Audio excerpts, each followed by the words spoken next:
Welcome back to the deep dive. So today we have a bit of a different challenge for us. It's less about wading through, a huge archive of documents and more like performing a surgical extraction. Or a microfocus. Exactly. We are looking at just a single but incredibly dense report. It's about a horrific incident. And our mission really is to unpack every single terrifying implication that's packed into it. And the source material it's just so stark. It really is. It concerns the murder of a second sibling of a man named Amine Kessaci. And investigators, they immediately suspect it's a calculated warning. Tied directly to organized crime. Yes, and specifically linked to what they call a judicial witness case. That one sentence. It's a whole roadmap. It is. Okay, let's unpack this. Yeah. We need to figure out what this event really signals about the strategy, the resources, and just the sheer coldness of these organizations when they feel threatened. What's fascinating here is just how much information is packed into so few words.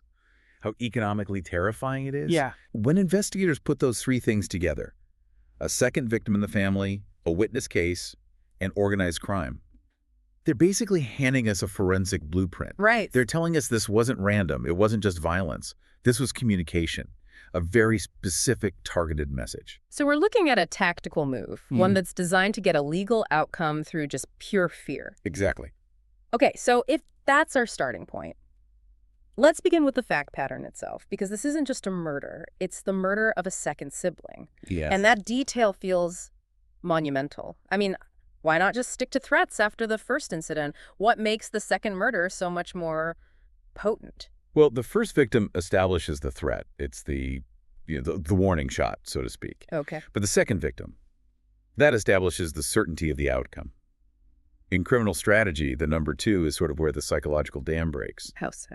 By pulling off a second attack, the organization is proving two critical things. First, that they have, almost endless persistence and resources. And the second? And second, and this is maybe the most devastating part, Wow. they prove that any protection, any judicial process that was put in place after the first murder has completely failed. So the second murder isn't just an escalation. It's a declaration of immunity. That's a great way to put it. It's telling Amine Kessaci, and really anyone else who's watching, that this organization's reach is longer and its resources are deeper than the arm of the law. Exactly. The psychological impact shifts from you are in danger to we control your reality. Wow. It reinforces this idea that if the state can't protect your family after the first attack, you sure as hell can't prevent a third or a fourth.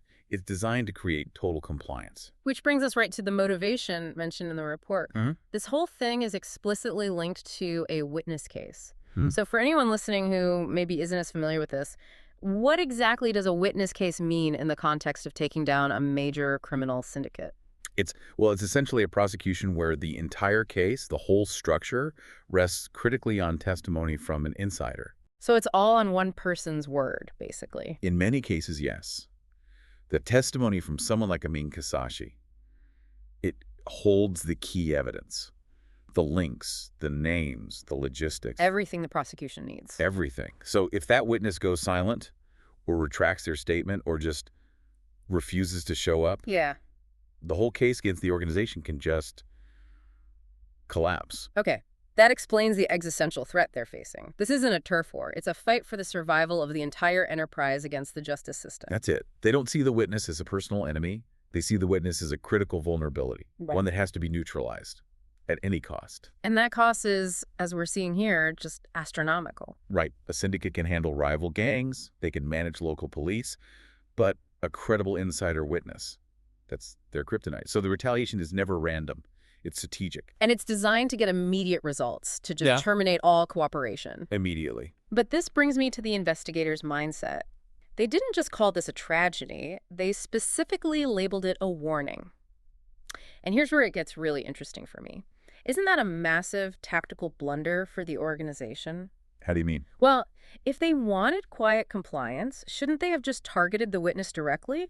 This second murder guarantees massive international headlines, a huge police response. Why risk all that exposure just to send a warning? That is the critical question, and it really gets to the heart of their strategic calculus. Right. Targeting the witness directly, that might stop their current cooperation, sure. Yeah. But in many ways, the damage is already done. The evidence is on file. Ah, so the case could still move forward. It could, but a successful warning delivered through this kind of horrifying escalation that achieves a much bigger strategic goal. Which is? Future deterrence. Yeah. You don't just neutralize Amine Kessaci. You send a message to every single potential future witness, every informant, every collaborator. You're setting the price for talking. You're setting the market price for cooperating with the police so high, the life of a second family member, that no one else will ever even consider it. The long-term game of ensuring total silence it's worth the short-term heat from this investigation. So the murder itself isn't even the end goal, it's just the delivery mechanism. The most terrifying, visceral form of communication possible. The victim is secondary. The message is everything. The true recipients are the witness and everyone watching. Precisely. The organization communicates three things with this act. First, capability. We can reach anyone, anywhere. Second, resolve. We will not stop. And third, dominion. We make the rules here, not the courts. It turns a crime into a public policy statement.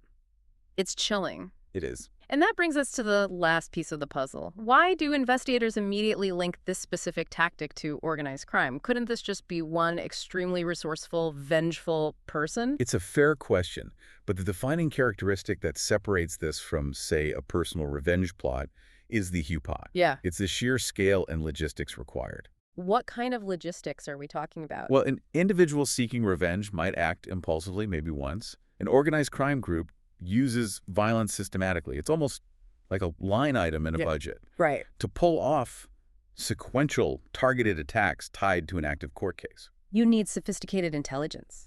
You need to know the siblings' routines, where they live. And crucially, you need to know if they're under police protection and how to get around it. Exactly. Then you need the operational coordination to carry out the attack and the resources to make the perpetrators just disappear.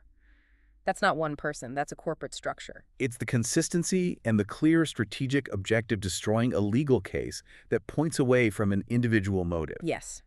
This is a corporate action, not a personal one. Organized crime relies on making everyone, the police, the public, believe that they are the ones who truly control things.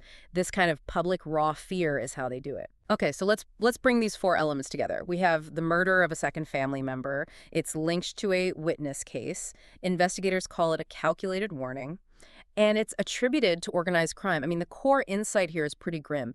This single report gives us a detailed, chilling snapshot of how these organizations apply just overwhelming pressure to make a prosecution collapse. And if we connect this to the bigger picture, it tragically underscores just how difficult it is for law enforcement. It's not just about getting evidence. It's about navigating a world where a witness has to risk their entire family just to tell the truth. Yeah. The fact that this organization was willing to pay such a high price in public scrutiny, it tells you just how valuable Kessaci's information must be. Absolutely. The stakes just could not be higher. We thank you for joining us as we took this incredibly dense source and really analyzed what it signifies. So what does this all mean? It means that violence in this context is a language, and the word being spoken by the organization is emphatically stop. And that leaves us with one final critical question for you to think about. The investigation called this a warning. If a warning is designed to stop an action, and this organization was willing to pay the price of a second high-profile murder to send it, what piece of testimony, what single bit of cooperation from Amine Kessaci was so vital, so uniquely damaging, that they were willing to escalate to this devastating degree? That's the real unspoken subject of this entire maneuver.